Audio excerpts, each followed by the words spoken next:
This is Lavinia Fontana's self-portrait at the spinet with a servant, painted in 1577 when the artist was 25 years old. Alternatively, the instrument is sometimes referred to as a virginal or clavichord. The painting is oil on canvas and quite small at 27 centimeters by 24 centimeters or 10 and 11/16 inches by 9 and roughly 7/16 inches. It's currently on display at the Academy of St. Luke in Rome. Fontana was baptized on August 24, 1552 in Bologna, Italy. Her father was Prospero Fontana and her mother was Antonia de Bernardis. She had one sister, Amelia, who died in 1568 when Fontana was 16, and a brother, Flaminio, who died sometime before 1577 when she was 25. Prospero was a successful artist himself and taught painting at the school he ran in Bologna. He taught all three of his children to paint, but focused on Fontana when her aptitude became apparent. Bologna was a very progressive city in the 16th century, and a woman living there could easily acquire a comprehensive education which would be denied to her elsewhere in Europe. Fontana attended the prestigious University of Bologna and earned a doctorate in 1580 when she was 28. When she was old enough to be married off, Prospero shopped around for a suitable husband. His goal was to find someone who would be willing to live with the Fontana family so that he and his wife could benefit from Lavinia's expected income. Instead of a traditional dowry of expensive material goods, Prospero offered Fontana's skill with a brush as means for her future husband to acquire an income. It wasn't actually enormously unusual for European women to paint during this time period, it was just unusual for them to receive any recognition for it. As long as she didn't do anything unseemly, like advertise her skills, earn money for her work, neglect her family, or depict anything considered morally bankrupt, such as a naked human body, painting was a perfectly acceptable occupation for a good, obedient housewife. Women who painted could often supplement their husband's income by trading paintings for material goods such as jewels or other valuables, which the husband could then pawn off for cash. This was the sort of income Prospero was expecting for Fontana as he searched for a suitable bridegroom. This self-portrait was painted as a gift to Fontana's future father-in-law, Severo Zappi, likely to showcase her suitability as a wife for his son. The instrument, a type of clavichord sometimes known as a virginal, is doing double duty.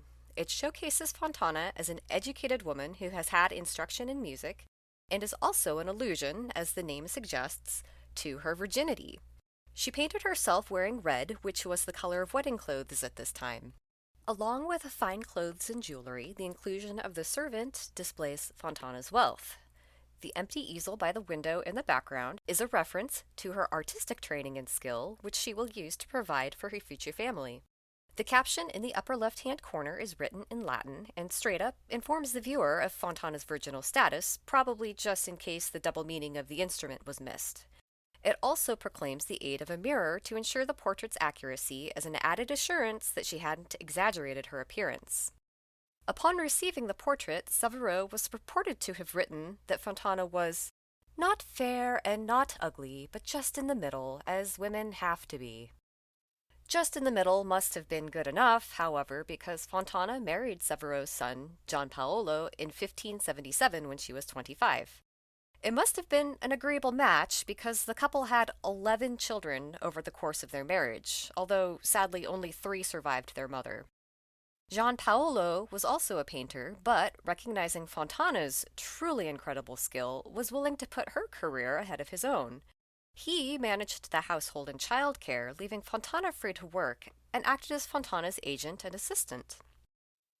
At 25 years old, Fontana's career hadn't quite gotten off the ground yet. It took some thoughtful and skillful promotional work on Prospero's part to aid his daughter's success.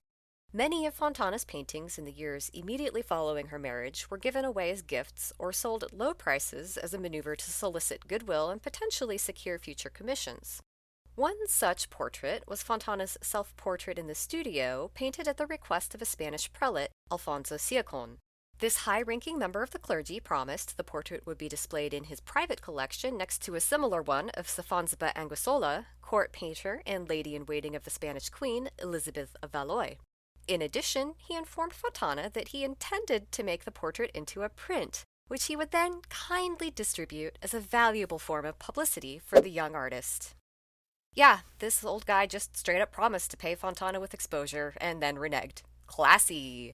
After that, however, Fontana ignored requests for portraits that promised to repay her with exposure, wisely choosing to spend her effort on projects that would actually compensate her for her time and skill. Her career really began to take off in the 1580s, just as she was hitting her 30s. Fontana became very popular with the ladies of Bologna's nobility, expertly satisfying their vanity by bedazzling them with the trappings of their own wealth. Her renderings of fine fabrics, expensive jewels, and lavish interiors were greatly sought after, and she was not hurting for work.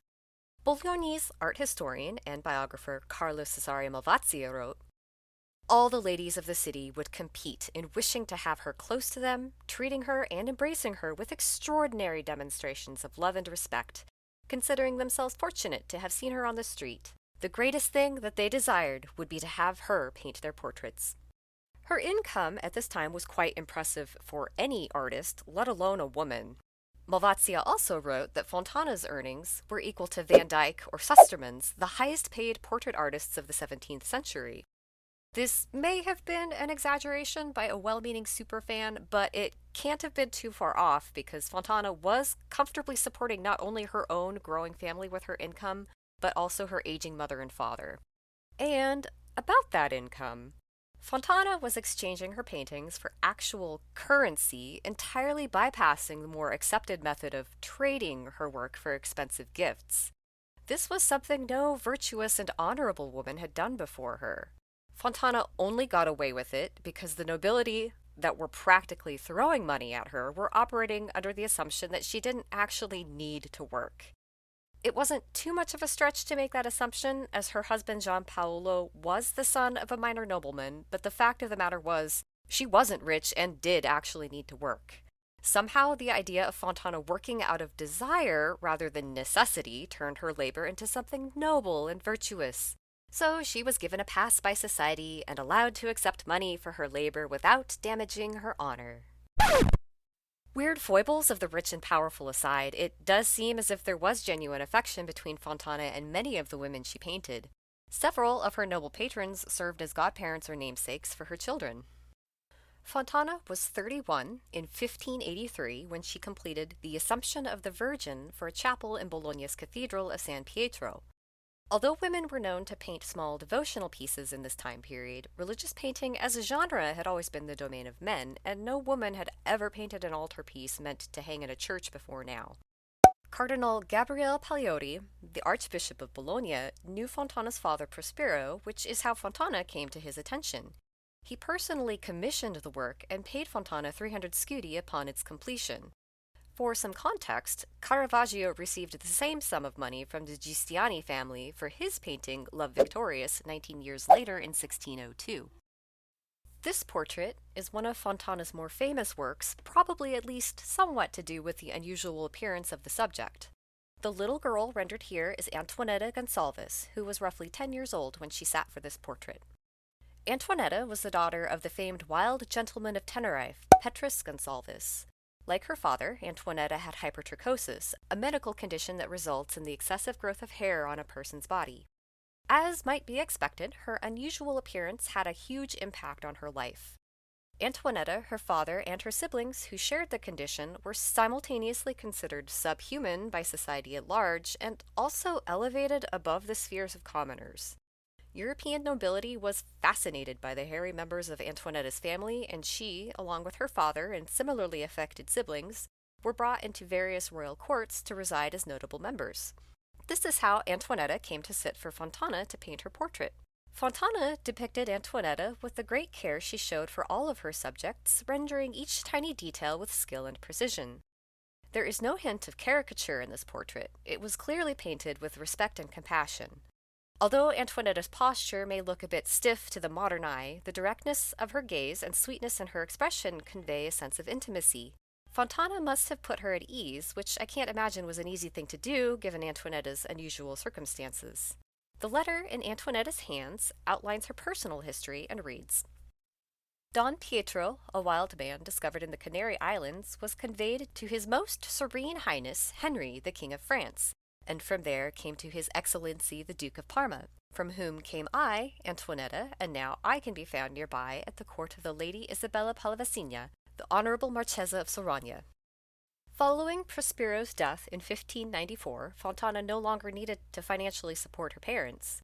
So, when she was 52 years old in 1604, she moved with her husband and children to Rome at the invitation of Pope Clement VIII. Clement died only 2 years later, but his successor, Pope Paul V, continued as her patron. He named her Portraitist in Ordinary, the title given to the principal painter of the Pope.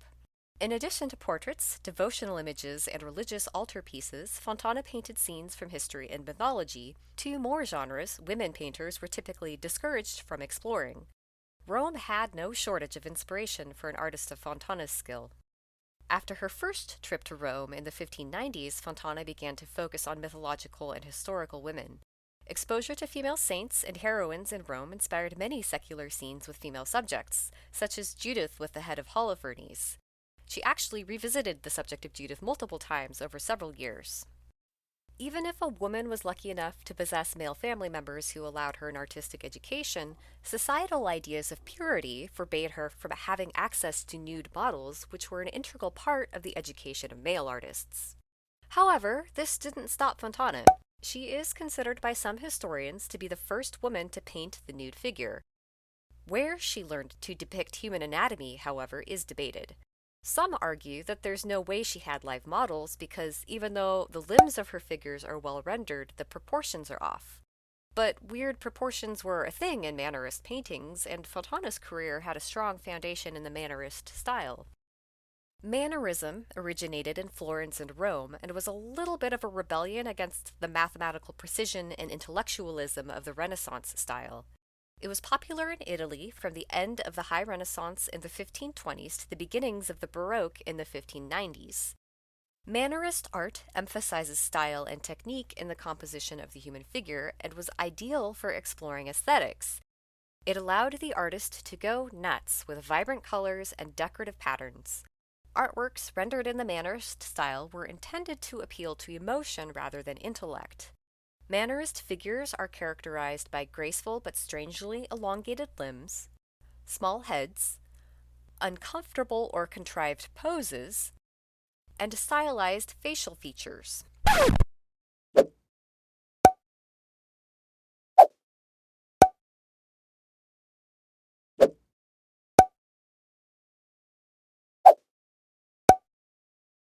Fontana likely didn't use live models as a reference for her nude figures, as such an act would damage her reputation. How, then, did she render the female figure in particular so well? There are a couple of possibilities. Her father, Prospero, had quite a large collection of statues and figures which could have been used as a drawing reference if no living model was available. She also had access to mirrors and her own female body, which she probably had to look at sometimes. It's also possible she referenced her family members. It's not too wild to suppose her daughters may have modeled for her. Lavinia Fontana died when she was 61 years old on August 11, 1614. To say she lived a truly extraordinary life feels like it's underselling her achievements. She was educated at a prestigious university, greatly admired during her lifetime, and completed a truly impressive portfolio in the 30-ish years she was working.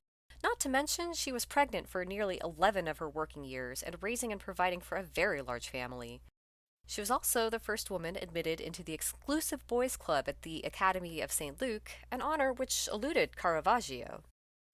Self-critique time! So my goals for where I'm at right now are to improve rendering figures and faces. This isn't the most accurate reproduction, but I do feel like I got closer here than I did when I was painting Serrani, so I'm going to call that a win. How accurate are these colors? I have no way to know. At this point, I feel like nailing the contrast is more important than flawlessly duplicating colors, which, again, isn't something that's going to be doable given that all my references are digital. I 100% skipped detailing the fabric patterns and simplified the lace and jewelry. I'm not sure if that's a mortal sin or not. Probably not, since I'm not interested in making a 100% accurate reproduction.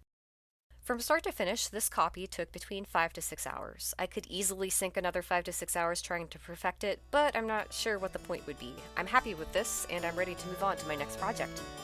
Join me in a couple of weeks for my next video. I'm heading north to Belgium to check out Flemish painter Catharina van Hennesen. See you next time!